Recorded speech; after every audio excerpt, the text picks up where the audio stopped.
Cet après-midi, c'est notre dernier épisode avant le temps des fêtes. Eh bien, qu'est-ce qui rime avec temps des fêtes? C'est championnat mondial junior. Donc, l'épisode est consacré pour ce tournoi qui commence le 26 décembre. On va faire un tour vite fait de toutes les équipes et un peu notre classement qu'on prévoit pour ce tournoi.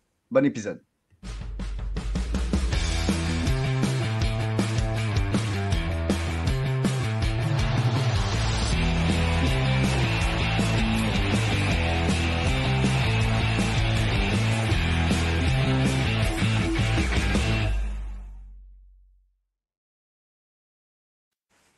Bonsoir tout le monde, bienvenue à un nouvel épisode spécial de Dans le Mille. Donc aujourd'hui, c'est un épisode excitant pour plusieurs raisons. Tout d'abord parce que comme je le dis au début, on parle de World Junior, le tournoi le plus attendu pour beaucoup de personnes à chaque année.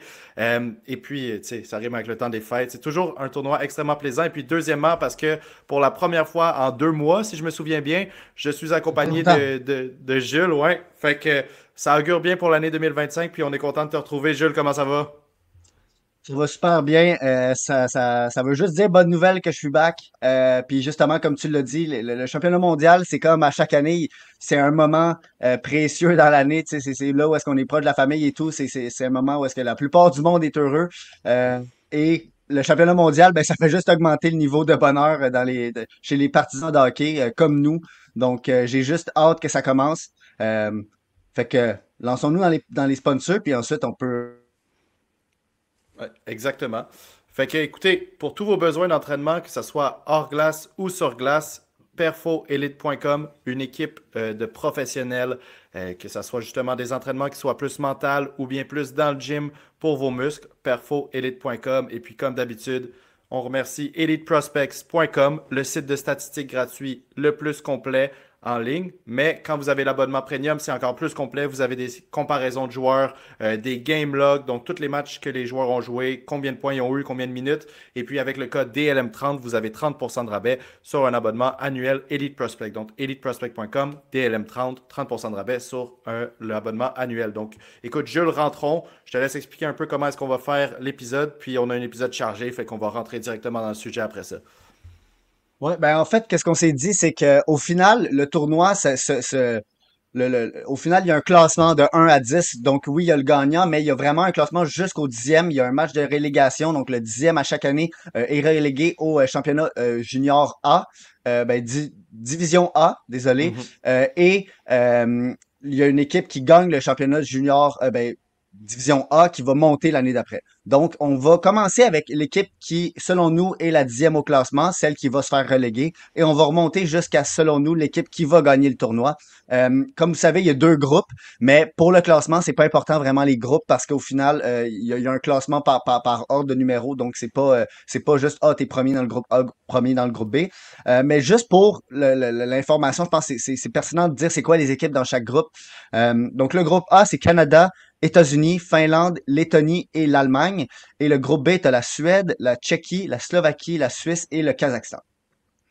Donc, sans peut-être surprise, l'équipe qui, selon nous, va terminer en étant celle reléguée, c'est la nouvelle équipe qui vient de monter euh, dans, dans le tournoi top du monde. Donc, c'est le Kazakhstan qui, eux, justement, ils ont pas vraiment de joueurs qui sortent du lot.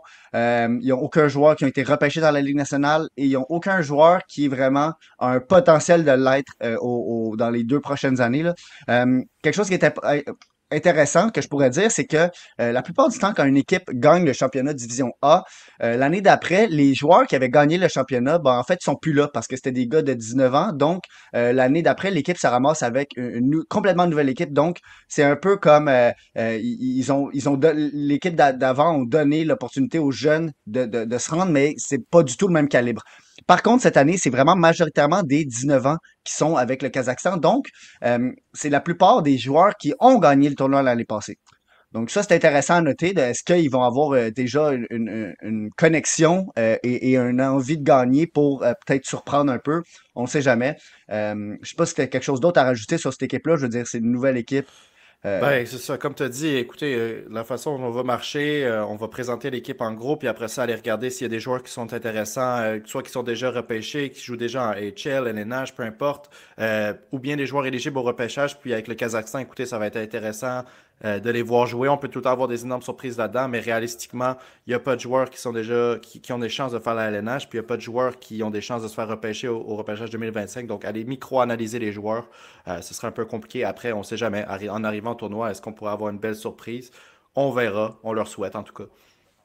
Ouais, ben c'est ça. Puis aussi, juste pour leur groupe, là, je me dis, le step est quand même gros entre eux puis Mhm. la quatrième équipe, selon nous. Mais donc, on va passer direct à la neuvième équipe. Donc, c'est une équipe du groupe A et c'est l'Allemagne. On pense que l'Allemagne va finir au bas du classement.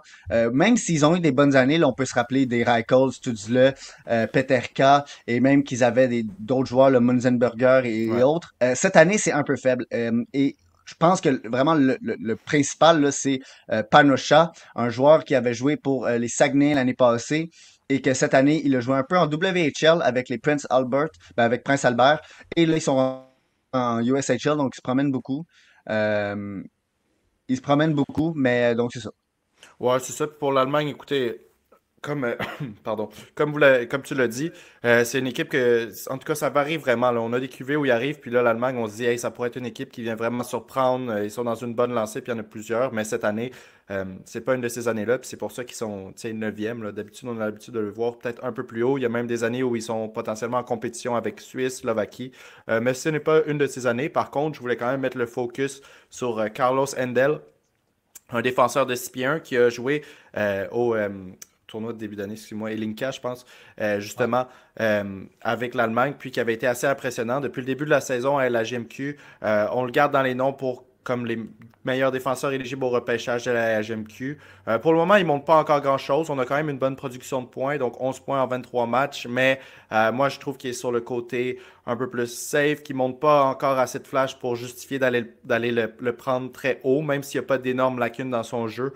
On est loin d'un défenseur très excitant, donc j'ai hâte de voir, tu sais, de le voir jouer contre les grosses équipes, de voir si justement contre les équipes un peu plus faibles, est-ce qu'on le voit prendre un peu plus de risques, est-ce qu'on voit un côté de son jeu qu'on voit pas vraiment dans le junior, dans la GMQ, puis de comparer ça avec ses matchs contre les grosses équipes, qu'est-ce que ça va donner, parce que en ce moment, je pense que si Carlos Sendel veut justement, tu sais, sortir potentiellement dans les 5 premières rondes du repêchage, 4 premières rondes, potentiellement plus haut, c'est en ce moment qu'il faut mettre l'effort, puis le World Junior, ça peut être le moment parfait pour lui de dire à tout le monde, hey, regardez-moi, je suis là.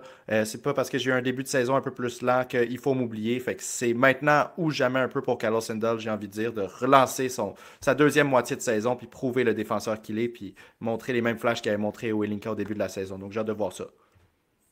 Ouais, ben c'est ça, en fait, je pense qu'au final, pour l'Allemagne, c'est vraiment juste dans ces deux défenseurs-là, là, Panocha et Handel. Les autres, malheureusement, on les connaît pas tant que ça. Je veux dire, c'est des joueurs qui jouent en Allemagne ou dans des divisions 2, 3, là.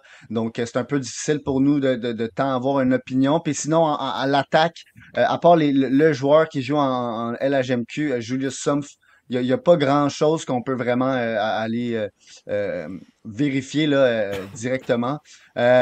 Donc, je pense qu'on a passé sur cette équipe-là. Pour la huitième, donc c'est peut-être une surprise et ça va être intéressant de voir ça, mais on a la Lettonie. Et moi, un des points de pourquoi la Lettonie, je pense qu'ils ont un edge sur l'Allemagne, pourquoi je pense qu'ils peuvent s'assurer de ne pas faire partie du match de relégation, contrairement aux dernières années, ben c'est ils ont des joueurs comme Eric Matejko, Mhm. qui a vraiment eu, ben, qui, moi, est un joueur que j'aimais beaucoup pour le repêchage de l'année passée. C'est un late, donc lui, c'est sa dernière année. Mais un joueur de 6 pieds 6 comme ça, c'est un power forward. Est-ce qu'il produit offensivement? C'est pas vraiment sa grande force en LHMQ, même si ça fonctionne, là. Mhm. Il est capable de produire, mais c'est pas ça vraiment qui va aller le rendre dans la Ligue nationale. Et ils ont aussi un défenseur repêché, là, donc Darrell Ujanskis. Mais moi, c'est vraiment ces deux gars-là, je me dis, ils peuvent donner le edge à leur équipe. Et quelque chose que je trouve intéressant, puis que je souhaite que la Lettonie ne se fasse pas reléguer aussi, c'est que ils ont beaucoup basé leur équipe sur le futur. Donc, ils ont 4 joueurs qui sont nés en 2008, 3 joueurs en 2007 et 8 joueurs en 2006. Ce qui fait qu'environ, si ils étaient pour tous revenir, ça fait 15 joueurs qui pourraient jouer une deuxième, ben, un deuxième ou troisième tournoi l'année prochaine. Ce qui comme est bâtir son équipe pour le futur là, dans un sens. Et la Tchéquie avait fait ça il y a 2, 3 ans, et bien ça avait porté fruit quand ils s'étaient rendus en demi-finale contre le Canada. Ben, c'est ça, écoutez, c'est une situation intéressante. Je pense qu'en regardant ça, on peut se dire que la Lettonie ont une lecture un peu de la situation comme nous, où ils se disent que le Kazakhstan, ça va être une équipe facile à battre et qu'ils sont tombés dans une année où il y a une QV assez faible pour l'Allemagne, donc ils peuvent se permettre de prendre ce risque-là. Après, c'est un risque calculé, mais tu sais, un risque, ça insinue que ça pourrait complètement exploser dans leur face. Puis si c'est eux qui se font reléguer cette année, il y en a une couple qui vont bien se moquer d'eux, mais je pense que c'est quand même un Ouais. bon gamble parce que s'ils réussissent à rester puis justement à revenir l'année dernière, c'est ça, c'est des joueurs de 2008 qui ont potentiellement l'expérience de deux World Juniors puis qui vont peut-être pouvoir en faire une troisième. Donc, une bonne stratégie, mais il ne faut pas négliger le risque, même si je pense que c'est calculé cette année. Puis, écoutez, en Lettonie, un peu comme les deux autres équipes, on n'a pas 10 000 joueurs de quels discuter. Il n'y a pas 10 000 joueurs qui pourraient faire la LNH, même s'il y en a quelques-uns. Et puis, ça va vraiment être intéressant de, comme je le dis, Matejko, un produit de la LHMQ, 19 points en 23 matchs. C'est pas le plus grand producteur, comme je le dis, mais c'est quand même pas rien. Euh, le mix de jeu physique qui amène avec cette production, tu sais, qui n'est pas négligeable, est quand même très bien. Puis c'est important aussi de noter que c'est rendu depuis cette année le leader, le capitaine de Saint John. Donc potentiellement que, tu sais, justement, ça aussi, ça peut être un atout. On va peut-être le voir être justement un peu plus un meneur de jeu pour son équipe, inspirer les autres à surperformer un peu. Donc ça va être vraiment sur lui, moi, je vous dirais de garder les yeux lors de ce repêchage-là, de ce World Puis Junior-là. de ce World Junior-là. Puis Lettonie aussi, faut pas s'étonner s'ils ils vont voler des matchs. On peut se Ouais. rappeler, je pense que c'est l'année passée ou il y a 2 ans, ils avaient gagné contre la Finlande, ils avaient Mhm. poussé les États-Unis vraiment, je pense, en prolongation. C'est une nation qui a l'air de souvent être les underdogs, puis d'apprécier ce rôle-là, puis de le mettre dans le visage de leurs adversaires. Donc, j'ai vraiment hâte de voir. Puis ça fait 3 4 ans là, de suite qu'ils sont dans le tournoi, puis qui restent, mais ils se ramassent souvent dans le match de relégation. Donc, je leur souhaite de ne pas avoir ça cette année. Donc, pour la prochaine équipe, la septième, si je me trompe pas. Ouais. Ouais, la septième. Et donc, on y va avec la Suisse. Ben, c'est ça, écoutez, la Suisse, on se retrouve. La Suisse, j'ai l'impression qu'on voit souvent des situations similaires où je trouve que c'est une équipe où le gap entre, admettons, la quatrième ligne et la première ligne va être un des plus gros. Dans le sens où, admettons, si on regarde la quatrième ligne de la Suisse cette année, on s'attend pas, encore une fois, un peu comme les autres équipes qu'on a déjà parlé, on s'attend pas à avoir des joueurs qui vont faire la LNH, alors que, c'est ce qui explique un peu leur positionnement plus haut sur leur première ligne. Et puis, en défense aussi, on a des joueurs qui, là, justement, sont des vrais prospects, là, entre guillemets, je dis ça comme ça. Mais tu sais, justement, des joueurs qui ont vraiment des inspirations de faire la LNH puis qui pourraient le faire. Euh, Notamment, on a Mowgli qui est déjà repêché par Washington en LNH, un défenseur shutdown qui joue en NL en ce moment puis qui performe bien. Tu sais, défensivement, il est solide, puis il amène un tout petit peu d'offense, même si c'est pas le plus gros côté de son jeu. On a Sensoness, tu me corriges, Ouais, j'ai pas d'idée. Mais encore une fois, Sensonens. un peu le même type de joueur qui, tu sais, est un vrai prospect LNH qu'on regarde pour vrai puis qui va amener beaucoup de justement maturité puis de solidité à cette équipe-là. Puis on souligne beaucoup les espoirs et la GMQ, mais je pense qu'en ce moment, le joueur le plus intéressant est la GMQ ou juste espoir en général. Chez la Suisse, ça va vraiment être Lars Steiner. Lars Steiner, pourquoi? C'est parce que c'est un joueur Mhm. justement qui avait développé, qui a grandi justement dans le système suisse puis qui vient de faire le switch en LHMQ. Fait qu'il n'y a pas beaucoup de personnes qui le connaissaient. Puis finalement, cette année, il explose. Je pense que même si c'était son année de repêchage cette année, il sortirait haut, mais lui, c'est l'année prochaine. Donc déjà, on parle d'un joueur qui est extrêmement productif, qui joue avec les plus grosses lignes à Rouen. Donc on le voit jouer avec Véro, avec Zonon, c'est vraiment les meilleurs joueurs de Rouen. À 17 ans, qui joue déjà avec eux, puis qui performe, qui les soutient. Un joueur vraiment explosif, une super belle rapidité. C'est difficile de trouver vraiment des lacunes dans son jeu offensif. Donc ça pourrait être vraiment la boule d'énergie, si on peut dire ça, comme ça, que la Suisse a besoin. Le joueur qui est capable d'aller marquer des gros buts quand la Suisse a besoin, puis tu sais, qui peut permettre aux autres joueurs de jouer plus responsable, donc potentiellement voir un 1-2-2. Peut-être dans certains matchs contre des meilleures équipes qui est un système assez safe ou si tu mets Lars Steiner au 1, ben, tu as quand même des chances d'aller récolter quelques buts. C'est vraiment un joueur qui peut couvrir beaucoup de glace, qui peut finir puis il peut bâtir des jeux pour ses autres équipes. Donc j'ai vraiment hâte de le voir parce qu'il a été un des joueurs les plus le fun à regarder en LHMQ cette saison. Et aussi, un aspect qu'on peut pas prédire parce que les gardiens de but, des fois, Ouais. on les connaît pas tous. Donc, c'est difficile de dire ça va être lui le starter. Mais juste, c'est à noter que d'un, il y a Ewan Huel, le fils de Cristobal. Mais il y a aussi Christian Kirsch, qui lui est un choix de San José. Euh, donc, est-ce que ça va être lui le starter? Sincèrement, je pense même que la Suisse ont rien divulgué encore de ce que j'avais vu. Il n'y avait pas rien de nouvelles sur leurs pratiques et autres pour vraiment s'assurer c'est qui le starter. Mais Ouais. un gardien repêché dans la Ligue nationale, ça peut toujours te mettre juste un edge. Ou un bon gardien, ça peut juste te mettre le edge sur tes compétiteurs. Puis on va passer directement à la sixième équipe, qui selon moi est vraiment proche de la Suisse. Ça pourrait être intéressant dans le tournoi justement de voir, ils vont peut-être se battre pour justement cette troisième place dans le groupe et c'est la Slovaquie. Ouais. La Slovaquie ont connu des excellentes années dans les dernières, des excellentes dans le sens qu'ils ont eu vraiment des belles, des belles cohortes. On peut penser à Dvorsky, Slavkovski, Mechar, Nemec. C'était vraiment des équipes qui avaient du talent de Mhm. pointe. Là. Puis cette année, bon, c'est peut-être pas ça complètement. Mais ça peut toujours être intéressant parce que c'est une nation de plus en plus reconnue pour le hockey. Et on peut juste penser à Michael Pradel, qui est le gardien de but au repêchage 2025. Je connais très peu dans les gardiens, mais Ouais. je sais que je l'ai entendu dans des discussions, puis je l'ai vu dans des listes à quelques endroits. Mais il y a Samuel Urban qui, lui, c'est un vétéran, donc euh, ça devrait être safe de ce côté-là. Sinon, vraiment, je pense que le joueur qui va devoir step up, c'est Maxime Sterbak en défense. Euh, c'est lui qui va devoir justement être le pilier à la défense, offensivement et défensivement, même si c'est peut-être pas toujours son rôle. Mais je pense que il joue en NCAA, 6 pieds 2. En tout cas, moi je pense que ça doit être le meneur, ça doit être ton leader. L'année passée, en 5 matchs, il avait fait 7 points. Donc, j'ai bien hâte de voir. Mais c'est un tournoi de 19 ans. Hein. Donc, un gars de 19 ans comme Maxime Sterbach va devoir step up pour que son équipe se rende le plus loin possible. C'est sûr, il y aura Pékin choix de Saint-Louis. Et il y a aussi deux joueurs éligibles au repêchage qui sont quand même très intéressants. Donc, tu as Luka Radivojevic ben lui, il joue aux États-Unis. En fait, il est né aux États-Unis, mais il a la nationalité slovaque. Et tu en as un autre, Thomas Povbezal, qui lui devrait être un joueur qui va monter dans les listes de plus en plus. C'est un joueur hargneux, c'est un joueur qui dérange, qui est toujours dans tes pattes, dans tes patins, je devrais dire. Ouais. Donc, c'est ça. Slovaquie, ça a toujours été un petit favori au World Junior pour moi. Je me rappelle, c'était en 2020, je pense. Ils avaient Slavkovski qui était éligible pas avant 2 ans, donc je trouvais ça excitant de les regarder. Ils avaient Mechard, ils avaient des joueurs excitants. Ils avaient Chromiak aussi, le prospect de LA. Donc, ça a toujours été une équipe favorite pour moi. Cette année, je pense pas que c'est vraiment une équipe qui devrait aller loin, mais je les mets au-dessus de la Suisse.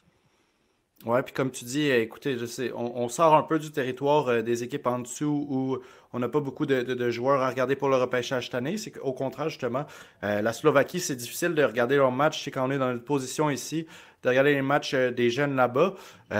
Bon, même si Radjovic évolue déjà aux États-Unis, donc lui, on le compte pas là-dedans. Mais tu sais, c'est ça qui est intéressant avec des équipes comme ça au World Junior, c'est que c'est pour, en tout cas pour moi personnellement, puis je pense pour toi aussi, la Ouais, moi première fois aussi. qu'on voit certains de ces jeunes-là. Donc, puis tu sais, la Slovaquie, ce qui est intéressant cette année, c'est que dans leurs jeunes prospects, certes, c'est beaucoup à l'attaque, mais on a un peu une variété de joueurs.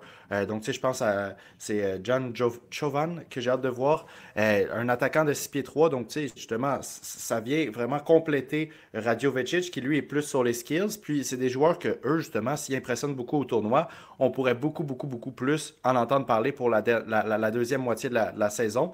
Puis au contraire de Carlos Endel, qui était avec l'Allemagne, je pense pas que eux c'est quelque chose à prouver. Je pense juste qu'ils ont besoin de montrer une continuité de leur bon début de saison. Donc, c'est des joueurs que dans leur ligue, ils ont vraiment montré ce qu'ils pouvaient amener. Radjusevic, on n'arrête pas de parler de ses skills depuis le début de la saison. Moi, je lis pas mal sur à quel point, justement, c'est un joueur en attaque qui est très skillful. Fait que, tu sais, s'il peut arriver au World Junior puis montrer ça contre des joueurs un petit peu plus vieux que lui, Mhm. contre des grosses équipes, encore une fois, tu sais, on en parle. Quand il va jouer contre les grosses équipes, est-ce que ce talent-là va se démarquer encore? Puis si oui, ben là, justement, ça va être un joueur à côté duquel mettre une grosse mire pour le repêchage 2025. Donc, encore une fois, des joueurs qui, grâce à ce tournoi-là, s'ils se démarquent, pourraient vraiment monter. Puis, comme je disais, une variété de talents. Donc, on n'a pas trois petits joueurs offensifs. On a justement des joueurs un peu plus hargneux, un joueur plus grand dans Chovan, puis dans Radjusevic, un joueur un peu plus petit, mais qui est supposé amener rapidité et skills. Donc, j'ai vraiment hâte de voir ça. Ouais, puis c'est ça, je pense, Radivojevic, en plus, il y a des choses à se prouver. Mhm. C'est un joueur qui était quand même dans les listes avant que la saison commence. Il y a toujours du monde qui vont faire des listes en juin, juillet. Mhm. Et c'était un nom qu'on entendait même l'année passée, là, que c'était comme, OK, lui, c'est un défenseur qui pourrait être big pour la Slovaquie. Et là, depuis le début de la saison, c'est un peu décevant. Il descend dans les listes. Il est toujours classé première ou deuxième ronde, mais c'est quand même intéressant de voir parce que Pobejal, lui, c'est l'inverse. Lui, il monte. On est en train de le découvrir. Donc, le tournoi, oui, comme j'ai dit, c'est un tournoi de 19 ans, mais qu'est-ce qui est intéressant souvent, c'est de regarder les joueurs qui sont éligibles au prochain repêchage pour voir comment ils se font sur cette grande scène-là. Donc, Ouais. pour la suite, on n'a pas vraiment d'équipe précise. Je pense qu'on a deux tiers, deux tiers. Puis le premier de ce tier-là, ben, c'est entre la Finlande et la Tchéquie. On est hésitant entre les deux de laquelle va être capable de prendre le dessus sur l'autre. Euh, Personnellement, j'ai un petit faible pour la Finlande. Je pense qu'ils sont plus complets. Donc, pour cette raison-là, je pense qu'on commencera par la Tchéquie. Donc, la Tchéquie, c'est ça. Une équipe avec Rabal dans les buts. Lui, il a déjà joué l'année passée comme starter pour la Tchéquie. Adam Jiricek, qui a été blessé la majorité de son année de repêchage, qui a pas été Ouais. repêché 16e par les Blues et qui là, c'est ça, comme tu disais, il n'a pas joué depuis novembre. Ouais. Donc, est-ce que c'est un point d'interrogation? Moi, de ce que j'avais vu, il était assuré de jouer. On verra. Mais sinon, d'autres joueurs à regarder en attaque, tu as Edouard Chalet puis Adam Djeko.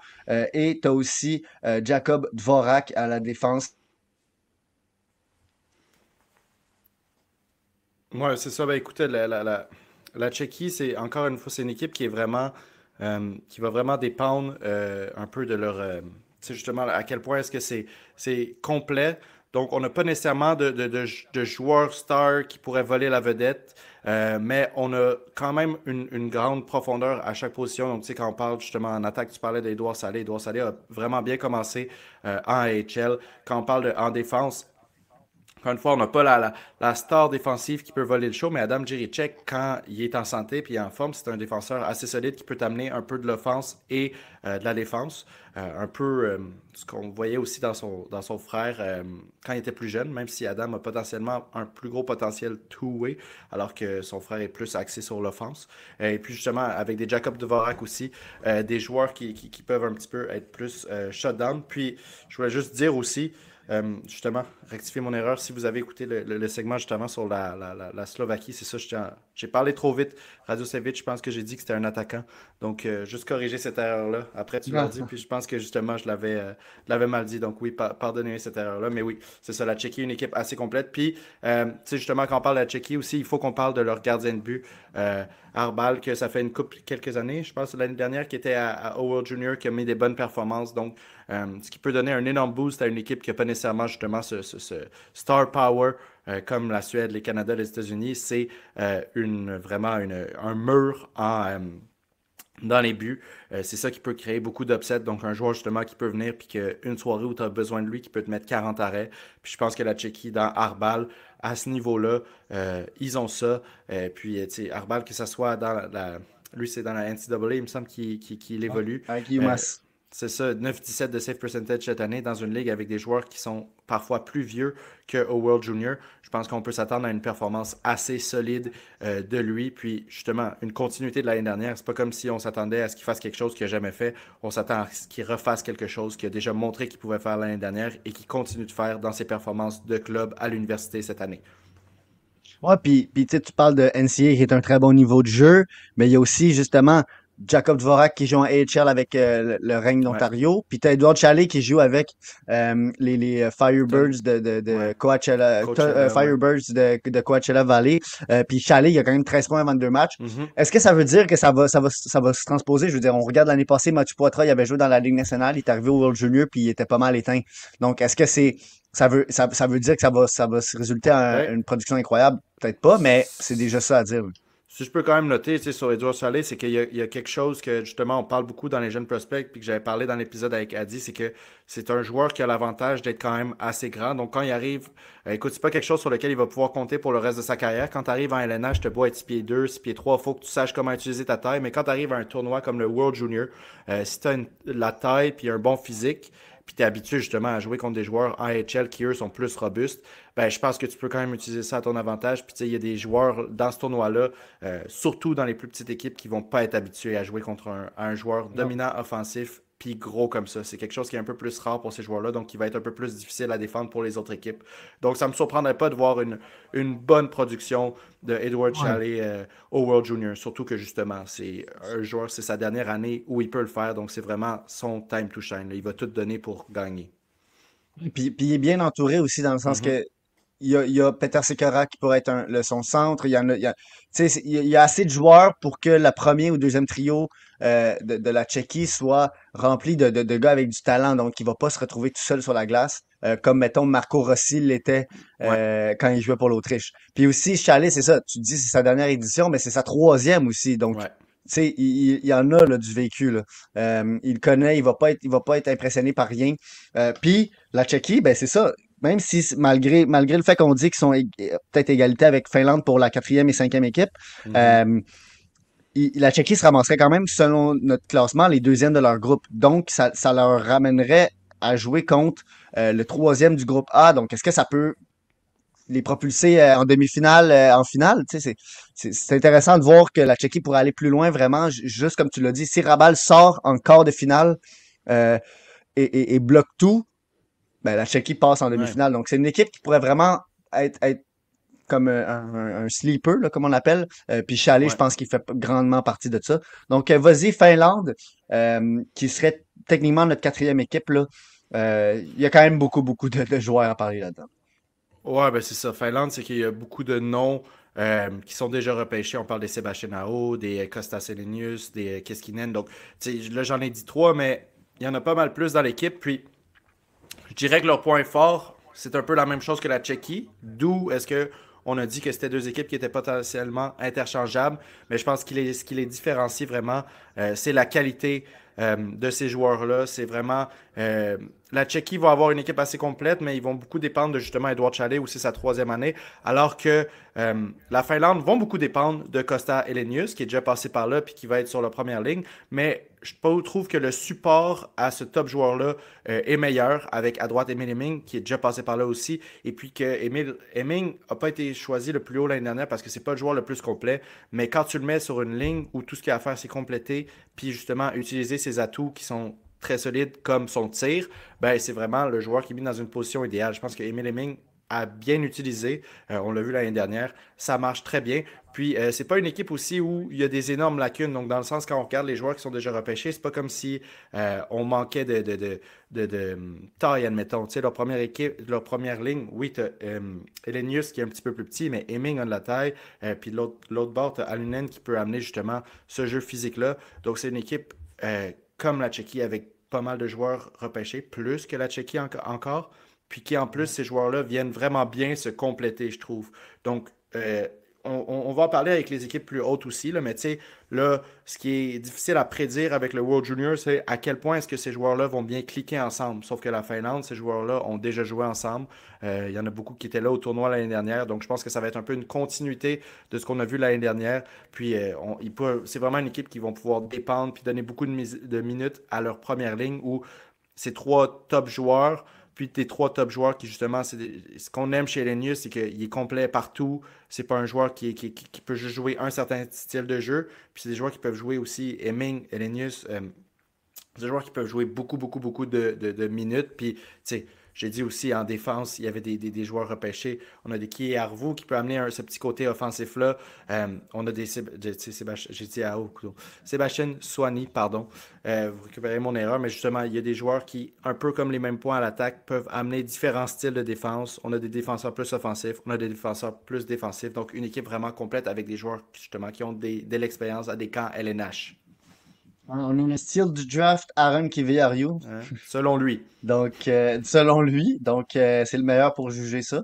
Ouais. Puis juste un truc que j'ai noté là qui est intéressant, puis que c'est vraiment après, encore une fois, c'est les goalers. Donc on ne sait pas qui va commencer. Ouais. Mais quand on regarde juste les stats, parce que là, je vais être bien franc, j'ai pas analysé des matchs de ces goalers-là dans la Liga.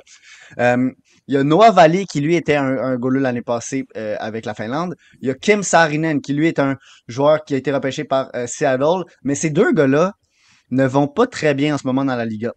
Mhm. Le troisième gardien, non repêché, il y a 18 ans, c'était un 2006, donc il était éligible au repêchage de l'année passée, Petteri Rimpinen. Et lui, ce qui est intéressant, c'est qu'il est 6 pieds, donc on se demande pas pourquoi il n'a pas été repêché. Les gardiens en bas de 6 pieds 2, ils sont à peine regardés. Mais lui, avec son équipe dans la Liga, il a 9-16 de save percentage, 11 victoires, 5 défaites, 7 en prolongation. Donc, c'est c'est juste un truc que je lance de même. Est-ce que ça va être une surprise et ça va être Rimpinen qui va prendre les devants puis qui va être le gardien de confiance? On verra bien, mais c'est intéressant Ouais. parce que c'est une des équipes où est-ce qu'il n'y a pas vraiment un gardien, je trouve, qui est comme, OK, mettons Rabal, on le sait que c'est lui. Ouais. Tu sais, il y a des gars de même, tu le sais que c'est eux qui commencent. Mais pour la, pour la Finlande, c'est intéressant. Puis justement, il y a aussi des gars, je pense, qui ont beaucoup à prouver. Je vais dire, mettons, Rasmus Kumpulainen, le choix de deuxième tour en 2023 de Minnesota, 6 pieds 4, qui était vraiment, quand on dit là, en montée, là, sa valeur montait depuis son repêchage. Et là, cette année, il descend. Son stock, il descend, sa valeur descend et on dirait qu'il a perdu sa touche. Mais il est 6 pieds 4, donc comme tu dis, des fois contre des gars un peu plus frêles, il va être capable de s'en sortir. Puis c'est sûr que moi, j'ai hâte de voir Elenius parce qu'en AHL, Elenius est quasiment le meilleur joueur des Americans déjà à 18 ans, ben 19 ans là, je pense. Mais non, Ouais. même pas il y a 18 ans. Mais c'est Elenius, c'est vraiment un joueur que moi j'aimais énormément l'année passée. On s'en parlait souvent le Renault, mais tu sais, c'est moi des gars comme ça là, hargneux, qui ont un échec avant, qui ont qu'ils ont ce jeu complémentaire qui vient les rendre des joueurs agaçants sur la glace. Puis il fait la même chose en HL et ça Ouais. fonctionne en C'est HL. le type de joueur que justement, il est tellement complet que tu sais que ça sera pas ton premier centre ou bien sur ta première ligne, le premier allié, whatever, mais il est tellement complet que tu es obligé de le considérer l'année dernière, on était obligé de le considérer dans le top 10 du repêchage parce que c'est tellement un sure shot, il y a tellement peu de failles dans son jeu que tu es obligé de le prendre. Tu sais, c'est pas comme si c'était un joueur de potentiel top 6, c'est un joueur que depuis qu'on en parle, on le sait qu'il va être dans le middle six d'une équipe, puis dans le middle six d'une équipe gagnante, pas juste dans le middle six d'une équipe de bottom league là, comme les Canadiens cette année. Ça serait vraiment c'est vraiment un joueur complémentaire idéal, tellement idéal que justement on était obligé de le considérer haut. Puis finalement, il est sorti relativement haut, peut-être pas top 10, mais tu sais juste après. Puis déjà là, quand on regarde sa performance en AHL, on parle de potentiellement peut-être pas un gros steal, ça sera pas le steal du draft, je pense, quand on regarde le point puis le total à la fin, mais quand même un joueur qui a été bang for your buck, si on dit ça comme ça, de la très bonne valeur pour le choix où il a été pris.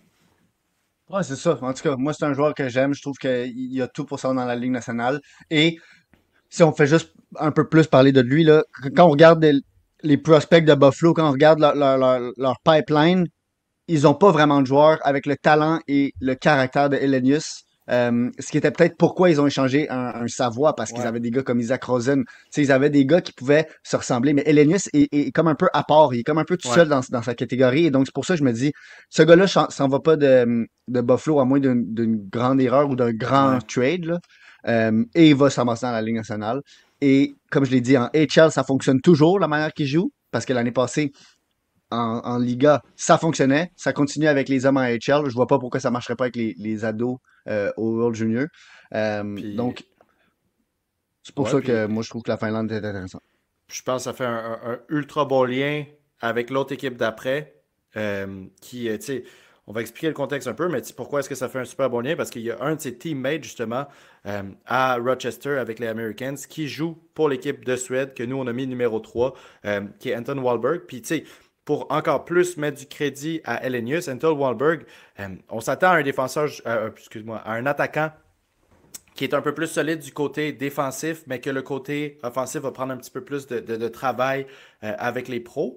Puis, tu sais, justement, c'est ça qui est en train de se passer. Anton Wahlberg a 9 points. Euh, il est encore jeune, il a 19 ans. Donc, tu sais, ça va venir. C'est pas mais c'est pour juste montrer à quel point est-ce que Elenius est en train de faire en HL, c'est tellement impressionnant. Puis pourquoi est-ce qu'Elenius, justement, quand on parle de joueurs de middle six, tu peux pas avoir plus complexe que ça. Parce que Wahlberg, lui, justement, c'est l'autre côté du spectrum. C'est un joueur de potentiellement middle six si tout va bien. Alors que Kostas c'est pour ça que je dis que c'est un sure shot. Regardez à quel point est-ce que ça clique tout de suite, puis il n'y a aucune raison, comme tu dis, que ça clique pas au World Junior. Mais bon, grâce à cette introduction, vous l'aurez deviné, l'équipe numéro 3, c'est la Suède. Et puis là, je voulais, tu sais, avant qu'on fasse un picture complète de l'équipe, qu'on parle un peu des joueurs intéressants, je voulais quand même justement mentionner que encore un peu comme, je pense que c'était la Finlande et la Tchéquie, donc la 4 et 5. La 3 et 2, c'est la Suède et les États-Unis, puis c'est des deux équipes qui sont ultra interchangeables. Puis ce qui est vraiment intéressant dans cette situation-là, c'est qu'il y en a, les deux ont vraiment un point très fort, puis un point un peu plus qui va être un peu plus une lacune, un questionnement. Donc pour la Suède, admettons, si on regarde leur défense avec Alex Sandin Pellikka qui est en train de trouver son jeu défensif en SHL, mais qui, le côté offensif, est jamais parti. Ça va être une star offensive en LNH, je pense. Le côté offensif, ça n'a jamais été un problème pour Alex Sandin Pellikka, puis plus les années avancent, plus son côté défensif suit un peu cette trajectoire-là aussi. Tom Willander, Theo Leinstein aussi. Bergvist, c'est un moins gros nom, mais bon, c'est un prospect du Canadien, Ouais. donc je le dis quand même.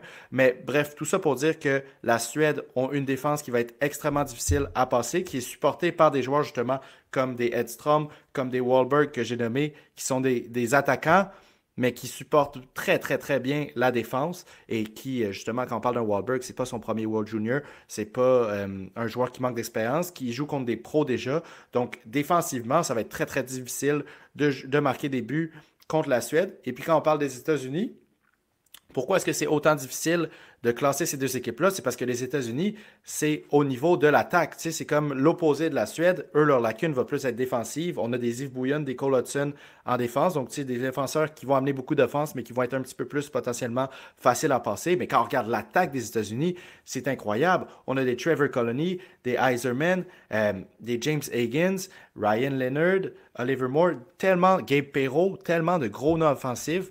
Là, le bémol pour les États-Unis, puis on regardera ça plus en détail quand on sera rendu au numéro 2, mais c'est justement, ça va être la chemistry d'équipe. Et je pense que ça va être l'avantage que la Suède va avoir dessus. Mais bon, une équipe des États-Unis qui clique, c'est sûr qu'ils vont être au-dessus de la Suède, mais c'est pour ça que c'est autant difficile de les placer en 2 et 3. C'est parce que les deux équipes ont un aspect de leur jeu qui est autant solide. Puis la Suède, je pense que ça risque d'être l'équipe qui est la plus, contre qui c'est la plus difficile de marquer pour le tournoi cette année.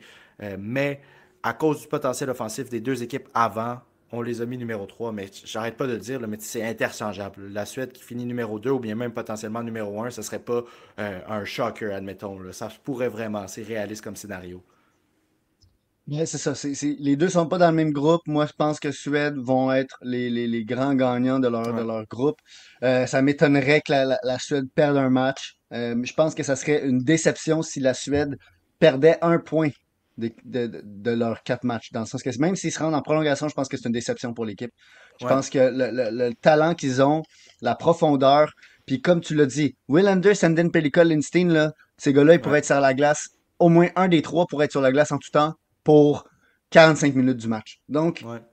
je vois pas pourquoi la Suède se rendrait pas premier en gagnant leurs 4 matchs et ensuite aller quasiment peut-être en finale. Tu sais, ça va être la demi, je pense, va être très, Ouais. très intéressant pour la Suède. Puis, c'est sûr que c'est une équipe que ça fait, je pense, que ça fait quand même un petit, tu sais, pas l'année passée, mais ils ont perdu, oui, l'année passée en finale. Avant, ils ont gagné la bronze en 2022, mais sinon, ça fait longtemps là qu'ils ont été champions. Là, c'est 2012. Ouais.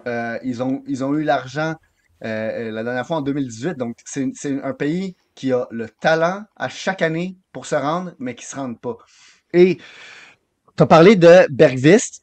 Puis Ouais. moi, je veux juste faire une petite parenthèse, là. C'est vraiment étonnant parce que le Canadien, on dit on est en rebuild et tout, mais on a seulement un joueur de tout le tournoi, de toutes les équipes, et c'est Rasmus Bergvist, un choix de 7e tour de cette année, défenseur de 6 pieds 2. Euh, et oui, il aurait pu avoir d'autres gars, là. On peut penser à Michael Age, on peut penser à Tosco Ivu, qui aurait pu être invités. Ils ne l'ont pas été, donc ça sera ça pour cette année. Mais Bergvist, ça devrait être le 6e ou 7e défenseur, donc faut pas s'attendre à le voir. À moins vraiment qu'il sorte du lot puis qu'il commence à prendre un rôle qu'on s'attendait pas. Il y a toujours des surprises de même. Mais moi, j'ai hâte de le voir parce que je l'ai jamais vraiment vu. Ouais. De ce que je comprends, c'est un défenseur qui patine bien, qui a un bon sens du jeu, mais c'est pas plus que ça, là. C'était pas un joueur sur le radar de personne. Euh, et il y a Victor Eklund, le frère de William, qui est éligible au draft 2025, qui pourrait être un choix de top 10. Lui, c'est un Euh, gars qui joue très bien en ce moment et qui monte dans les rankings. Donc, j'ai hâte de le voir au World Junior. Euh, c'est pas mal juste ça que je ouais, pourrais dire. Puis pour les gardiens, encore une fois, c'est trois gars qui jouent, qui ont 19 ans, qui jouent. Je pense qu'il y en a deux là-dedans qui étaient dans l'équipe l'année passée. Il y en a un, par exemple, qui est 6 pieds 6, Marcus Gidlove, un choix de Islanders, qui a une très bonne saison en SHL, là, 9-17 et 5 victoires, 3 défaites. Puis la SHL, c'est préféré à la Liga, c'est préféré à la N. ouais, Peut-être pas la NL. La NL, c'est quand même égal, là, mais la Suède ont une grande partie de leurs joueurs qui jouent en SHL déjà.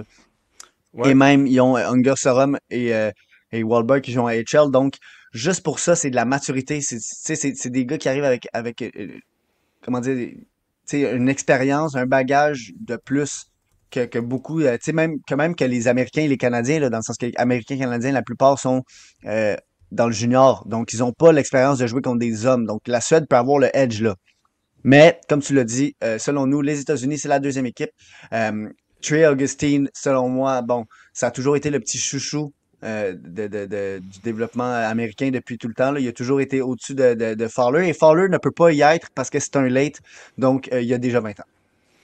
Ouais, ben c'est ça. Écoute, je vais te laisser continuer avec les États-Unis, mais juste avant, je voulais quand même mentionner la décision justement de la Suède. Tu l'as mentionné un peu, mais tiens, en parlant de Victor Eklund, la Suède ont décidé d'aller chercher justement Victor Eklund pour leur équipe, mais pas Anton Frondell. Anton Frondell qui est un attaquant un peu plus grand que Eklund. Donc, c'est les deux joueurs qu'on n'arrête pas de voir interchanger au repêchage.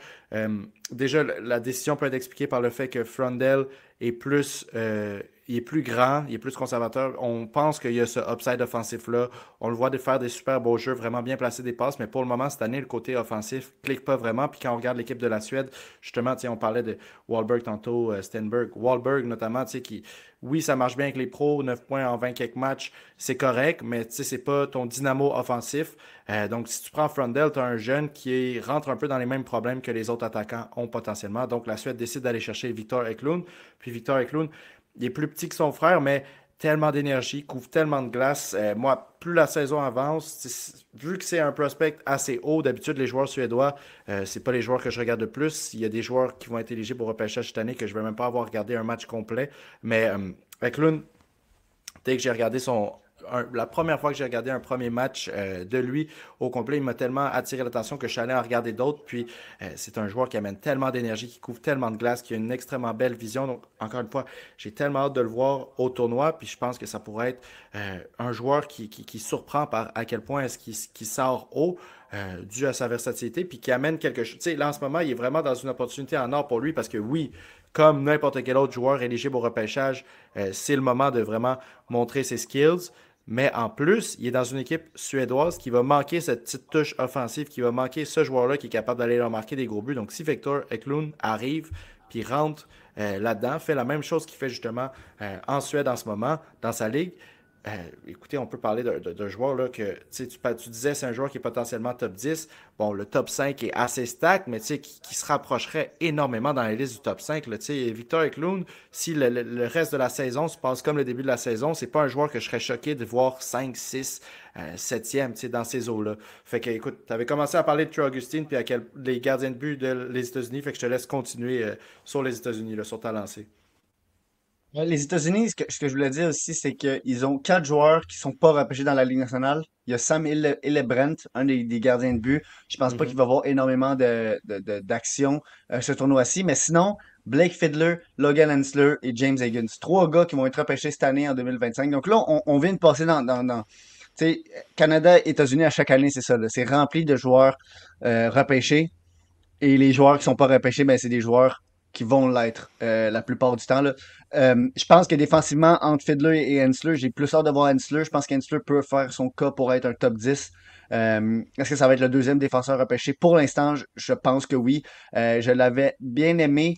Si je me rappelle bien, là, je veux pas dire de niaiserie, mais je l'avais bien aimé au Hlinka. Euh, mais je pense, ça se peut que je me trompe, là, mais il me semble que je l'avais vu jouer au Linka, ou peut-être que si je me mélange avec Fiddler. Mais j'avais bien aimé Hensler ou Fiddler, c'était un des deux, là.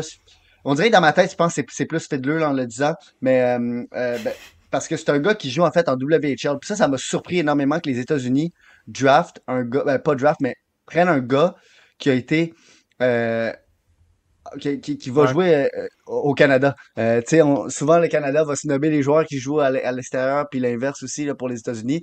Mais donc, Fiddler, je pense, c'est juste que son ceiling est pas autant élevé que Hensler. Hensler joue déjà dans la NCAA avec Wisconsin. Euh, c'est un défenseur qui a l'air d'être quand même justement le défenseur mature là, qui est comme je sais pas pourquoi j'oublie là, mais tu sais, c'est comme le défenseur pilier là, tu sais, qui oui Ouais. offensivement, mais c'est aussi défensivement. Puis sinon, ben si on regarde la défensive des États-Unis, il y a tellement, tu sais, chaque nom pourrait passer dessus là. Mais moi, j'ai bien hâte de voir Cole Hudson. Est-ce qu'il va être capable de répliquer un peu ce que Lane Hudson avait fait? Ziv Bouillum, je veux dire, il continue sur une belle lancée. Mais je pense vraiment que c'est ça.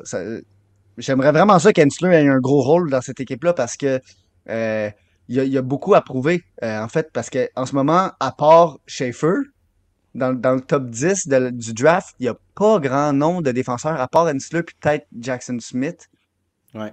qui peuvent se retrouver là. Puis ben sinon en attaque, c'est ça. James Higgins, j'ai hâte de le voir jouer contre tu sais, oui, il joue en ce moment à NCAA, donc il joue contre des gars plus vieux, mais tu sais, là, peut-être un peu plus élite, là, des joueurs élites de l'autre côté. Euh, Eiserman, Conley, moi, c'est deux gars que j'ai hâte de voir parce que ça a toujours été un peu des souffres-douleurs dans le draft 2024, comme dire qu'ils étaient, Conley, c'était un mauvais coéquipier, puis Eiserman, c'était juste un tireur de but. Donc, j'ai hâte de voir ça. C'est sûr que Ryan Leonard, c'est un joueur que j'aime bien. Avec Gabe Perreault, ça devrait être dominant. Leur top 6 va être incroyable. Et une affaire que je trouve qui est intéressante cette année avec les États-Unis, puis que souvent ça a manqué peut-être, c'est la profondeur offensive.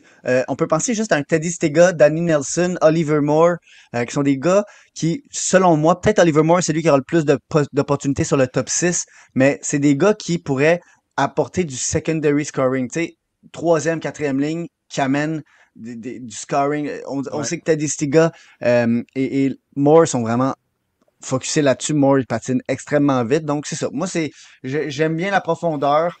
Euh, je pense toutefois qu'ils ont pas ce qu'il faut pour remporter ce tournoi-là, mais Ben, je trouve qu'ils Augustine ont... pourrait les sauver.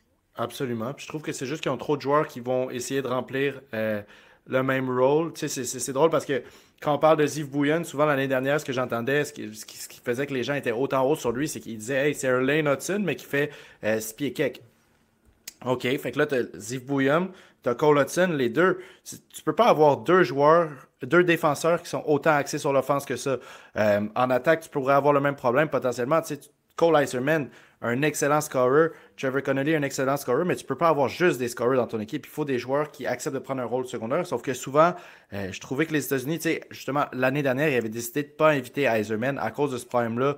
Justement, donc je pense que c'est une équipe que globalement, ceux qui font l'équipe, les coachs, ont quand même une bonne vision de ça. Puis j'ai confiance que si ces joueurs-là sont invités, c'est que c'est des joueurs qui, justement, dans le camp d'entraînement, ont montré cette volonté-là de se mettre dans des rôles potentiellement plus secondaires dans certaines situations, de pas essayer d'être le star de l'équipe. Puis j'ai vraiment hâte de voir parce que tu sais, on parlait de problèmes de Trevor Connolly. J'ai hâte de voir si il va avoir les mêmes problèmes qu'au U18 l'année dernière. Tu sais, en finale, c'était complètement. Il a pris une décision complètement de merde là, à la fin du match, il faut le dire, qui a mis une décision qui prend zéro en considération l'équipe. Puis moi, je pense que ça va être une bonne opportunité pour lui sur un stage plus gros, un tournoi encore plus important que le U18, de montrer que ça, c'est derrière lui, c'est l'ancien, que maintenant qu'il a fait ses premiers pas en NCAA où ça se passe super bien, qu'il a fait son premier camp à LNH, on va voir un nouveau Trevor Connolly qui est capable d'être dominant offensif, mais qui est capable de ne pas oublier qu'il y a toute une équipe derrière lui, puis qu'il y a des matchs où ça va pas être Trevor Connolly, contre Trevor Connolly, ça pourrait être des matchs où c'est James Higgins qui va aller mettre ces points-là, ça va être des matchs où c'est Ryan Leonard, c'est des matchs où ça va être Cole Iserman. Puis, important aussi de mentionner que justement, tu sais, il y a des joueurs là-dedans qui, en NCAA, jouent ensemble. Je pense notamment à Ryan Leonard et James Higgins. En ce moment, en NCAA, ça marche très, très bien. Donc, c'est des joueurs que si tu les mets sur une première ligne ensemble ou bien une deuxième ligne ensemble, on verra ce que ça donne avec les États-Unis. il y a déjà cette chemistry-là. Puis je sais pas s'il y en a d'entre vous qui ont vu certains des highlights. Je sais que nous, des fois, on s'en envoie avec Jules, mais c'est des joueurs qui, on dirait que n'importe quel moment du match, ils savent où est-ce que l'autre est sur la glace. Donc, ils ont vraiment une longueur d'avance sur la défense adverse quand ils entrent dans la zone. Ils font des jeux de passe que c'est rare que tu vois ça, même à un niveau comme la NCAA. C'est vraiment des joueurs qui voient le jeu avant les autres. Puis c'est ce que beaucoup de personnes disaient, tu sais, avec James Higgins en NCAA. Pourquoi est-ce qu'il y a beaucoup de personnes qui disaient, hey, surréagissez pas à son. Là, ça s'est amélioré, mais tu sais, au début de la saison, la production était un peu plus lente. Les gens disaient, hey, surréagissez pas à ça. C'est que des fois, on dirait qu'il est trop en avance pour ses teammates. Puis là, on va le voir dans un setting où il y a beaucoup de joueurs qui lisent le jeu autant rapidement que James Higgins. Donc, je pense qu'on pourrait vraiment le voir s'établir comme justement hey, un premier choix au repêchage à ce tournoi-là. Puis, en défense, justement, j'ai soulevé le problème il y a beaucoup de défenseurs qui vont devoir accepter, en fait, beaucoup de défenseurs, deux, qui vont devoir accepter que c'est le niveau offensif, l'offense est assez forte pour s'en occuper. Donc, ils vont devoir peut-être justement prendre des. J'ai hâte de voir notamment Bouillum là, dans un rôle peut-être un peu plus défensif parce que c'est ce qu'on veut voir de lui. Ziv Bouillum, si il veut être un top dans la LNH, oui, son côté offensif va être important, mais c'est un grand joueur. Il faut qu'il amène ce physique-là et ce côté un peu plus shutdown aussi, là, sans être le shutdown guy. Mais je trouve qu'il y a quand même une balance pas si mal entre l'offense et la défense dans leur défense. Ça fait une drôle de phrase, là. Mais tu sais, je pense notamment à des plus petits noms comme AJ Emery et Adam Kleber, que, écoutez, 100% transparent, c'est pas les joueurs que j'ai le plus vu jouer l'année dernière, mais quand même, on m'envoie des clips, j'ai des collaborateurs. Tu sais, s'il y en a qui ont regardé nos vidéos sur le repêchage l'année dernière, j'avais la première ronde qui était venue, qui nous avait parlé de Adam Kleber. C'est des joueurs qui ne seront jamais la star d'une équipe, mais qui peuvent vraiment, vraiment, vraiment récupérer en termes de défense pour les erreurs que potentiellement un Cole Hudson ou un Ziv Williams pourrait faire, ou bien pas nécessairement les erreurs, mais tu sais, le flair un peu plus offensif. Si tu mets un Ziv Williams ou un Cole Hudson avec un Kleber ou un Emery, ce gars-là va vraiment pouvoir, lui, rester plus safe, laisser l'espace aux défenseurs offensifs qu'il a besoin pour créer cette offense, puis récupérer ça un peu. Fait que j'ai vraiment hâte de voir à quel point ça marche, mais c'est une équipe que si tout marche, c'est le type d'équipe qui, justement, va pas faire des blanchissages, mais pourrait te battre 6-3, admettons. Là. Ouais, je suis d'accord. Mettons, Bouillum, ça va être c'est ça. Ce qui est intéressant et un peu mélangeant peut-être en ce moment, comme on est à un moment où est-ce que les lignes sont pas vraiment faites. Ouais. Donc, c'est difficile de vraiment prédire où est-ce qu'ils vont être. Tu sais, Higgins, il pourrait vraiment être premier centre comme il pourrait être troisième, quatrième. Je veux dire, Mhm. l'année passée, 22 points en 7 matchs dans le U18. Higgins est vu comme le premier choix depuis quand même longtemps en 2025. Mais là, cette année, il y a vraiment des joueurs qui peuvent pousser pour être premier choix, dont un joueur du Canada qu'on va parler bientôt. Mais moi, je pense que c'est dans ce tournoi-là qu'il doit se prouver, Higgins, qui doit montrer qu'il y a la coche pour Mais, être le premier choix overall et que c'est une erreur de ne pas le prendre. mais Parce c'est que ça. il joue bien avec Boston College, comme tu l'as dit, avec Ryan Leonard, Perrault. Il y a déjà une connexion. Son coup de patin est tellement fluide. Sa vision du jeu est vraiment très excellente, là, on doit dire. Comme tu dis, moi je trouve qu'il y a des fois, du peu de matchs que je l'ai vu, là, je dois avouer, mais j'ai vu deux, trois matchs de lui avec Boston College. Et c'est juste, la plupart du temps, je trouve que c'est ses coéquipiers qui sont pas capables de finir les jeux. Je trouve que c'est lui qui va avoir vu le jeu ou qui va le créer et que ça va juste pas finir, donc ça rentre pas dans le but. Ou ses tirs il a pas encore vraiment retrouvé sa touche de marqueur. Euh, mais des fois, ça prend une petite étincelle et ça repart. Puis j'ai bien hâte de le voir parce que je pense qu'il pourrait être premier centre des États-Unis, là. Puis c'est ça qui est autant excitant avec un tournoi comme ça aussi. Je me suis, tu sais, d'habitude, en fait, pas d'habitude, mais il y a des années où le choix de numéro un est pas autant clair. Puis c'est ça, je trouve, qui rend le tournoi autant excitant aussi quand justement, tu as plusieurs joueurs qui sont un peu là, qui pourraient vraiment se démarquer puis prendre cette place-là. Puis là, cette année, en plus, je me souviens juste l'année où on avait Mishkov et Bedard. Le tournoi de World Junior, c'est vraiment le tournoi où on a vu à quel point est-ce que Michkov était plus proche de Bedard que ce qu'on pensait. Puis là, finalement, à cause de plein de facteurs, Michkov tombe septième. Mais quand il arrive dans la LNH, euh, effectivement, peut-être qu'il est moins loin que Bedard que ce qu'on pensait. Puis là, écoutez, il y a plein de facteurs. Je ne dis pas que Michkov va être meilleur que Bedard. Je pense que Bedard est mal entouré à Chicago. Un peu le même problème qu'on voit avec James Higgins en NCAA. Ses coéquipiers finissent pas. À la fin de la journée, Bedard, c'est un joueur de plus de 100 points autour duquel tu peux bâtir une franchise. Mais Michkov est moins loin que ce que pas mal de personnes pensaient. Puis la première fois où est-ce qu'on a vraiment pu voir ça sur la glace, c'est au World Junior. Moi, je me souviens, leur année, ça avait été le World Junior un peu n'importe quoi à cause de COVID, on ne savait pas si ça allait se passer ou non. Mais dans les matchs, ou même il a été coupé, c'est-tu le World Junior qui n'a pas été fini, celui-là? Il y en a eu un qui était l'hiver, ça avait été fini à cause de la COVID, et C'est ensuite ça. il y avait eu celui de l'été. Ouais, c'est ça. C'est celui de l'hiver, je pense, où justement on avait Ouais. vu une Michkov qui était autant compétitif que Bedard, qui amenait autant offensivement. Fait que, tu sais, cette année, bon, là, on va, tu sais, vous avez deviné que la première équipe, c'est Canada, donc on va rentrer là-dedans, mais il y a trois noms là-dedans que, c'est dépendamment, c'est sûr qu'il y en a qui vont avoir des opinions différentes, mais ces trois noms-là, donc James Higgins, Matthew Schaefer, puis Porter Martone, c'est des gars qui sont numéro un sur certaines listes. Donc, c'est vraiment un Ouais. tournoi où on va voir à quel point est-ce que le calibre est différent, ces gars-là. Ben, c'est ça. Passons au Canada. Ouais. Je veux dire, premièrement, je vais commencer au filet. Carson Bjarnason, Carter George, Jack Ivankovic. Ce que j'aime, c'est que c'est trois gardiens de trois drafts différents. Ivankovic, c'est cette année qui est repêché. George, c'était l'année passée. Il a très bien fait au U18. Puis Bjarnason, ben, ça fait 2 ans qu'il roule sa bosse. Et là, je pense qu'il va avoir le rôle de starter. Euh, c'est Canada. Donc, on pourrait parler de chaque joueur encore une fois. Tu sais, on pourrait faire 20 minutes sur chaque joueur, là, si on voulait. Euh, Est-ce qu'on va parler des décisions étranges de Hockey Canada? Oui. Je pense que, comme à chaque année, il y a toujours des noms qui sont laissés de côté, puis des noms qui sont pris, que tu fais comme Ah, OK, étonnant.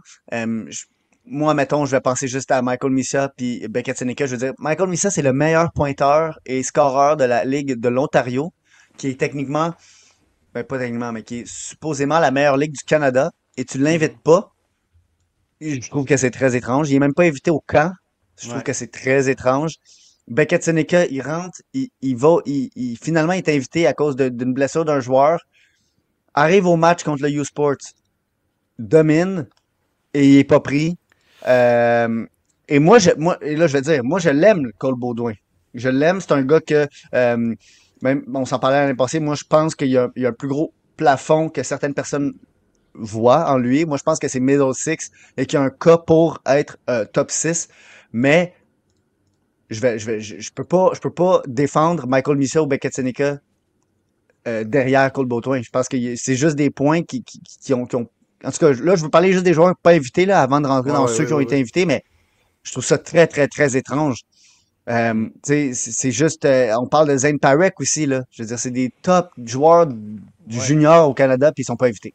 Ouais, puis moi, ce que j'avais vu justement sur X quand je regardais ce que les gens disaient, c'est que là, en ce moment, tu as une stratégie, on dirait que le Canada arrive, puis ils disent, hey, on veut une troisième ligne qui est greedy, puis Ouais. qui peut genre vraiment déranger la première ligne de l'autre équipe. Sauf que potentiellement, tu prends juste des noms non invités.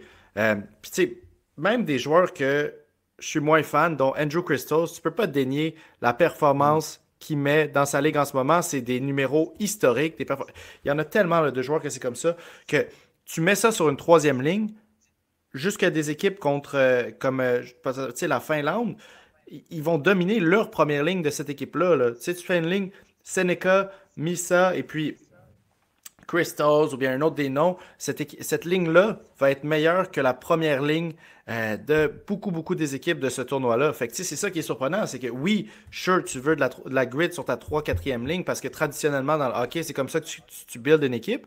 Mais si tu peux avoir une équipe où tu as trois premières lignes dans tes lignes, trois lignes qui ont le niveau pour être une première ligne sur une autre équipe, pourquoi est-ce que tu ne ferais pas ça? Ça serait de la domination totale, puis c'est un peu un potentiel gaspillé à mon avis.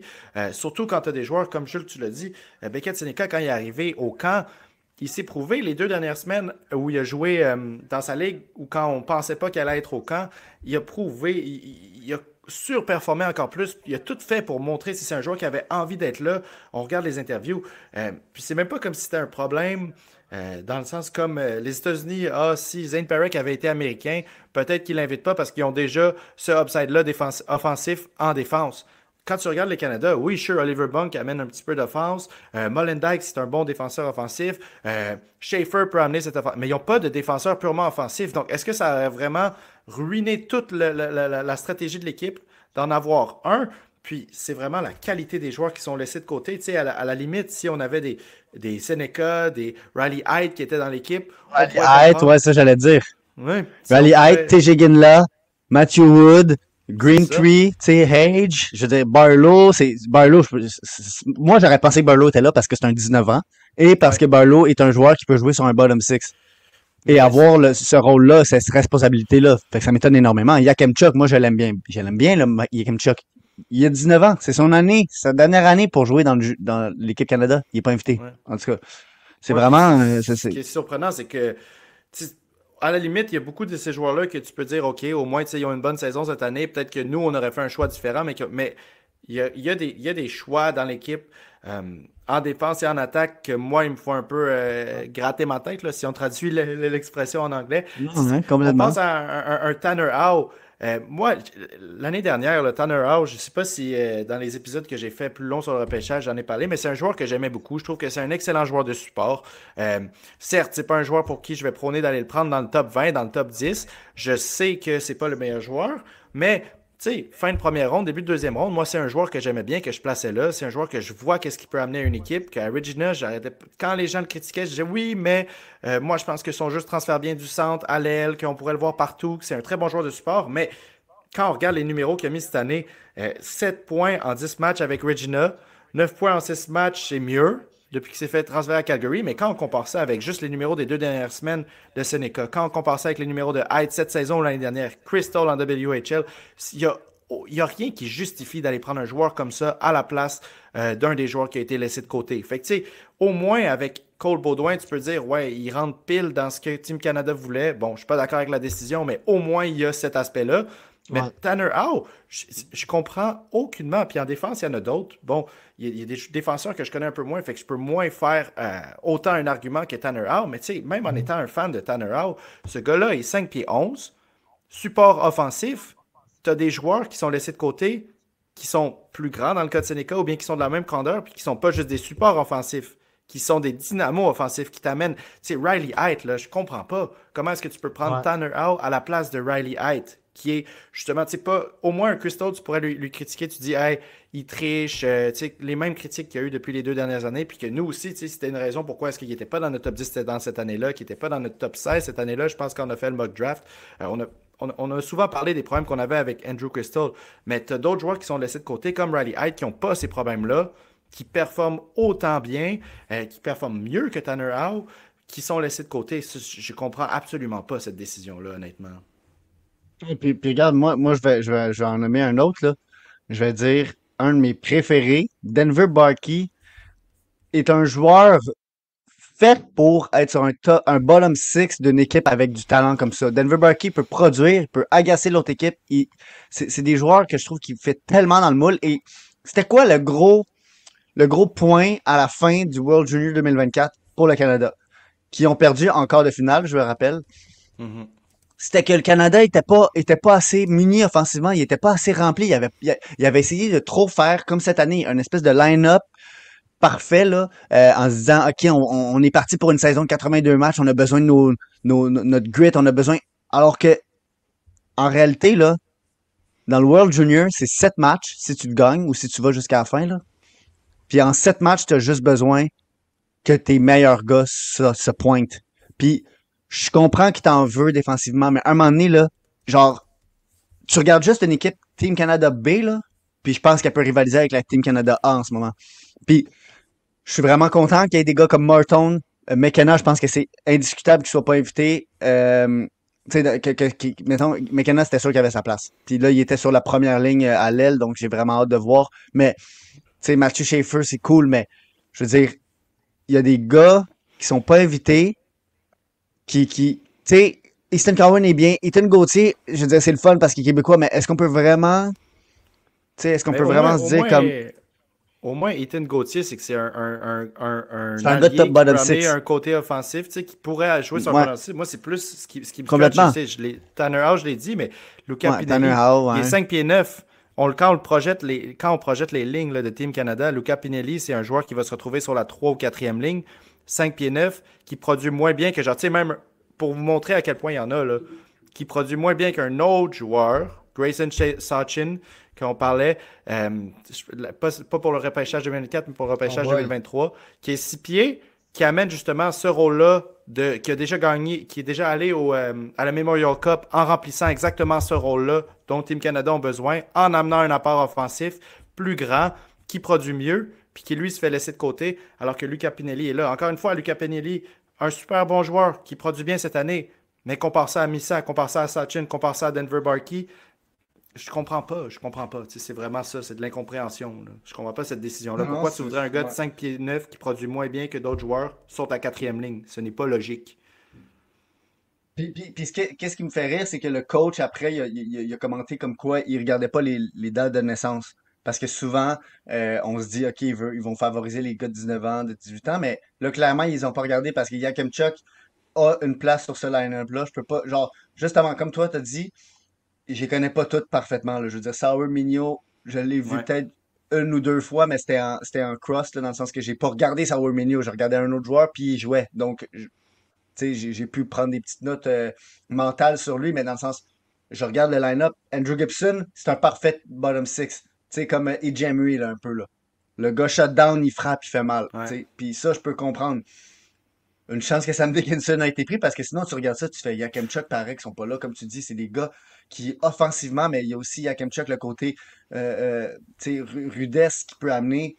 Donc, je pense que pour parler du Canada, on parle de ceux qui sont pas là. Puis tout en même temps, ben, on va complimenter ceux qui sont là. Tu sais, moi, Tanner Molendyk, c'est un gars que j'ai toujours aimé. Euh, pour l'instant, ça a l'air d'être Schaefer qui est le premier QB du premier Ouais. power play, puis Molendyk le deuxième. Puis je veux dire, Schaefer, j'ai vraiment hâte de le voir parce que selon moi, c'est le joueur à repêcher premier. Puis si le Canadien repêche dans le top 2, il faut espérer que l'équipe, mettons, qui repêche premier n'a pas besoin d'un défenseur. Là. En tout cas, si Schaefer est repêché par le Canadien de Montréal, c'est comme ciao bye, on est set pour des belles années. Là. Mais c'est ça. En tout cas, je regarde l'offensive, c'est intéressant. Je veux dire, Callum Ritchie a déjà joué à la LNH. Tu sais, McKenna, je pense qu'il va avoir un Ouais, tournoi ouais. incroyable. C'est même pas son dernier tournoi, lui. Non, ça c'est cool. Berkeley Cadden, ça va être intéressant de voir. Easton Cowan. Tu sais, c'est sûr, là, il y en a du poids, là. Puis, tu sais, il y a le meilleur pointeur. Je sais plus si c'est l'est encore, là. En le disant, j'ai comme fait, c'est-tu le meilleur pointeur encore, mais Catafort, pas du tout. Ça l'est plus vraiment pantoute, mais Catafort, tu sais, ça a été le meilleur pointeur l'année passée et il a une saison vraiment incroyable en ce moment. Donc, c'est sûr qu'on peut pas rien enlever aux gars qui sont là. Je veux dire, les gars qui sont là, c'est quand même dans le top peut-être 30-40 joueurs de leur âge Ouais. du Canada. Donc, c'est tous des joueurs avec un excellent sens, tu sais, pas du jeu, mais du hockey. Là. C'est les meilleurs joueurs. Donc, on peut pas bête contre eux, mais je pense qu'on aurait pu avoir une équipe encore plus puissante. Puis c'est ça, moi, je trouve ça étrange parce que l'année passée, l'équipe Canada ont fini vraiment pas à l'endroit où est-ce qu'ils voulaient être. Et la grande critique, c'était il n'y avait pas assez de force offensive, il n'y avait pas assez de push. Et là, t'enlèves des gars comme Crystal, t'enlèves des gars comme Seneca, t'enlèves des gars comme Riley Haight, comme TJ Ginla. T'enlèves de l'offense, t'enlèves des buts, t'enlèves des points. Moi, j'ai bien hâte de voir. Ben, tu sais, on les met premiers parce que Canada, c'est comme à chaque année, c'est ça les expectations. Mais on dirait que je regarde ça puis je me Ben, dis, il y a un case pour qu'il y ait deux, trois équipes qui peuvent leur faire mal vite, là. ben, c'est ça. On dirait qu'ils ont build une équipe pour. Tu sais, ce que j'avais vu aussi, Alain, j'avais vu quelqu'un qui disait on dirait qu'ils voulaient laisser une chance aux autres. C'est qu'en ce moment, ils ont une équipe extrêmement Mm. solide, avec des joueurs qui amènent plein d'aspects différents, mais qui, justement, tu sais, si Team Canada se faisait battre par les États-Unis ou bien la Suède, ça serait pas un énorme choc, là, comme on dit. Là. C'est une équipe Non. qui aurait pu être vraiment plus dominante que ce qu'on pensait. Mais bon, tu l'as dit, on peut pas parler de Team Canada sans parler des joueurs qui ont été laissés de côté. Maintenant que ça c'est fait, parlons un peu de, tu sais, qui est là, ce qui va être intéressant à regarder. Je pense qu'il y a quand même des gros points forts. Tu l'as dit, c'est Mathieu Catafort. Bon, on va voir où est-ce qu'il joue, mais je pense que si on parle de bottom six pour une équipe comme Team Canada, c'est vraiment le joueur idéal. Il couvre énormément de glace. Puis sa bonne production qu'il y a cette année, on peut aussi noter que ça a été avec Rimouski qui ont eu beaucoup de misère à se trouver cette année. Puis il a vraiment été capable d'être le leader dans beaucoup d'aspects de leur jeu. C'est un gars qui est capable de mettre la pression, de finir les jeux, de créer les jeux pour les autres. Puis on parle quand même du MVP de la LHMQ l'année dernière. Donc vraiment tout un joueur. Puis un peu le joueur idéal de bottom six que justement Team Canada cherchait. Sinon, tu as parlé des gros noms. McKenna, ça va être 2 ans. En tout cas, là, c'est le tournoi où il faut qu'il prouve que c'est un talent générationnel, ce que je pense qu'il y a beaucoup de personnes qui sont en train de réaliser que seul l'est. Et aussi en défense, on a la dynamique Sam Dinkinson et Oliver Bonk. C'est 2 joueurs qui ont mené leur équipe extrêmement loin en paire, ensemble. L'année passée à la Coupe Mémoriale, bon, ils n'ont pas réussi à aller jusqu'au bout, mais de prendre ces 2-là ensemble, dans ma tête, c'est juste logique. Ils comprennent comment est-ce qu'ils marchent, ils savent quand est-ce qu'ils ont besoin de laisser l'autre y aller. Fait que ça ne me surprendrait vraiment pas que ça soit une des paires qu'on voit. Callum Ritchie, tu l'as dit, un peu à la Jet Luchenko qui est dans l'équipe aussi. C'est un joueur qui se fait prendre plus tard au repêchage, qui surperforme au camp LNH, puis qui là maintenant arrive, puis c'est un des gros noms de l'équipe quand à la base, quand on l'avait vu. Peut-être que c'est pas ça qu'on pensait, quand on a vu qu'il serait repêché 27e. Il y a peut-être beaucoup de personnes aussi qui n'auraient même pas pensé qu'il serait là. Puis un peu dans le Je même disais, parce que cas. t'as parlé de Dickinson et Bunk, à la pratique, c'était Mullendy Gibson, donc 2 gars de Nashville, Ouais, Schaefer avec Bunk, puis OK. Dickinson était sur la 4e paire avec Boeki. Donc, Ben ils ont écoute, séparé. je pense que ça montre vraiment la versatilité de Schaefer. Là. Je pense que c'est justement parce que Punk aussi a un upside offensif, c'est un défenseur qui peut amener de l'attaque, puis Ouais, Schaefer, c'est la excellent. même chose, mais il peut couvrir les deux. Fait que, je pense que c'est pour ça qu'on parle un peu de Schaefer comme potentiel numéro un. Là. À quel point est-ce que tu peux le mettre dans un rôle où il a besoin d'être défensif, puis il va exceller, versus quand tu peux le mettre dans un rôle, puis tu lui demandes d'être plus offensif, à quel point il peut exceller. Donc c'est un joueur qu'on pourrait lui demander, admettons, de quand c'est en 5 contre 5 plus être défensif, puis après ça, le mettre quarterback sur le powerplay. Puis comme tu l'as dit, c'est exactement le type de joueur qu'on aurait besoin à Montréal. Puis pour finir aussi sur Team Canada, je pense qu'on est obligé de nommer aussi un autre joueur un peu dans les mêmes eaux que Callum Ritchie, donc Bradley Nadeau, qui a été pris en Caroline dans les 20 quelques picks, je pense que c'était 22, je me souviens plus exactement. Mais c'est ça, un attaquant qui a commencé, qui a fait ses débuts en AHL cette saison, 15 points en 22 matchs, donc ça marche vraiment bien.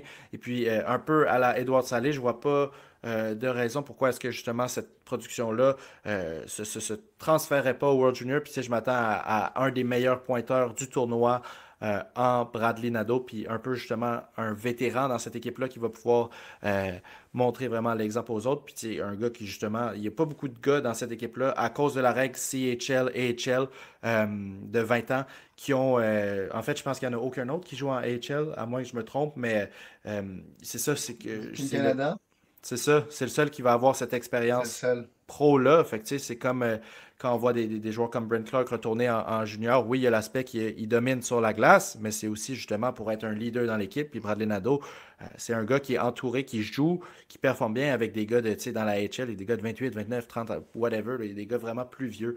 Fait qu'il va pouvoir amener ce leadership-là. Puis j'ai hâte de voir justement si dans cette équipe-là, si c'est lui qui se fait donner un assistant capitaine de l'équipe, je serais vraiment pas surpris, là. Ça n'a pas été sorti encore. Puis Ouais. même que je dirais, Nado, il était en déplacement, donc il n'y a même pas encore, ben en tout cas, à date, il n'y a pas eu vraiment de pratique avec lui. Ouais, il a même pas eu à faire le Puis camp. Lui, c'était déjà dans l'équipe. non, c'est ça. Puis je pense que Team Canada, ils ont encore quelques joueurs à tasser. En tout cas, je me rappelle plus des règles exactement, mais là, ils ont comme trop de joueurs, mais comme parce que je sais que, mettons, les équipes comme la Finlande et autres peuvent arriver avec plus de joueurs au cas où de blessure pour pas avoir OK. à call, mais tu sais, c'était arrivé à Hohenbeck, mais lui, c'est parce que c'était au Canada, lui, c'était à Moncton, fait qu'il l'avait, tu sais, Ouais, ouais. le Canada, comme c'est les autres, ils ont peut-être pas besoin d'amener plus de joueurs, alors que je pense que les autres équipes peuvent amener 28 joueurs, puis le Canada doit en amener 25. Puis, Donc peut-être qu'il y a encore des petites coupures à faire, là. puis je voulais aussi mentionner, j'ai oublié, là, on parlait de first overall. Là. En tout cas, je pense que les deux, on a dit un peu que c'était Matthew Schaefer qu'on aimait voir là. Moi, sa vraie compétition, je pense que c'est James Higgins, mais il faut quand même mentionner Porter Martin aussi, là, vraiment à garder des yeux dessus. Il y a plusieurs personnes que justement le mix de physicalité et de production les ont fait le mettre numéro un. Je me souviens plus de quel analyste exactement l'ont mis numéro un, mais il est numéro un sur plusieurs listes. Donc, encore une fois, avec des joueurs, le meilleur des autres pays, ça va être curieux justement de le voir. J'ai hâte de le voir jouer contre, admettons, si ça se retrouve que ce match arrive, de le voir jouer, admettons, contre une défense solide contre la Suède. Est-ce que il est capable de changer un peu son jeu à cette équipe-là pour aller quand même avoir un impact offensif, ou bien est-ce qu'on va le voir changer de rôle un peu? J'ai hâte de voir, mais encore une fois, j'ai dit qu'il y en avait trois pour le numéro un. Dans ma tête, les favoris, ça va être Schaefer ou James Higgins, mais Porter Martone, à ne pas exclure de la conversation, peut-être que ce gars-là va surprendre puis montrer qu'il est pas mal plus proche des autres que ce que certaines personnes pensent ou bien pensaient au début de la saison, parce que ce gars-là surperforme depuis le début de la saison. Là. Les numéros de Ouais. Porter Martone sont incroyables, c'est Oui, n'importe c'est quoi. Là. ça. Mais moi, ce que j'ai hâte de voir, puis je pense pas que ça va être vraiment dans ce tournoi-là qu'il va pouvoir le montrer tant que ça, mais c'est est-ce il est vraiment dominant ou il est Mhm. dominant à cause de sa forme physique, puis du fait qu'il, tu sais, c'est ce genre de joueur-là, tu te dis, tu sais, puis aussi, faut pas oublier qu'il y a Caden Lindstrom qui est blessé, Ouais. qui aurait pu sûrement être Mhm. ajouté à cette équipe-là. Donc, tu sais, en tout cas, ça va être Ouais. intéressant de voir, comme à chaque année, Canada et États-Unis sont comme les deux favoris. Puis là, ben, la Suède, moi, je pense qu'ils peuvent vraiment entrer dans le mix. Finlande, ça va être difficile. Mais au final, regardez, ça va être ça le tournoi cette année. J'ai bien hâte. Je pense que les matchs préparatoires, si je me trompe pas, il y a des matchs préparatoires qui commencent quand même assez bientôt. Ouais. Mais, mais c'est pas marqué sur On le n'a pas site. les dates Donc, je peux exactes, ouais. pas. Non, mais d'habitude, c'est comme autour du 22-23 là, qu'ils ont quelques matchs. Puis ensuite, il y a une pause pour Noël. Ouais, c'est Puis ça. ça Puis, commence. Donc, c'est ça. Le 26 à midi, le premier match se déroulera entre la Suède et la Slovaquie. Et puis le sinon, reste, c'est de écoute, l'histoire. pour, euh, pour, euh, pour parler un peu plus de nos projets aussi, c'est ce qui clôt l'année 2024 pour Dans le Mille.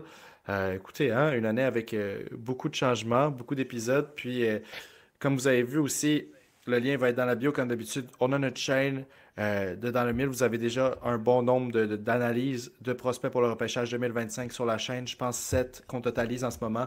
Mais il va en avoir encore plus en 2025.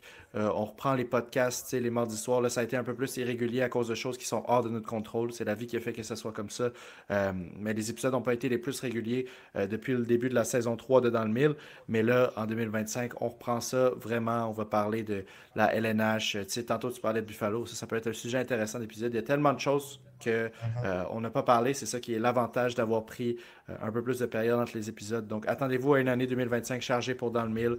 Un retour en force, que ce soit pour les podcasts ou pour les analyses. Puis, je souhaite un bon temps des fêtes à tous ceux qui se sont rendus à nous avoir écouté parler pour 1h20. Je vous apprécie énormément. Ouais, Puis, on ouais. se retrouve en Merci beaucoup. 2025.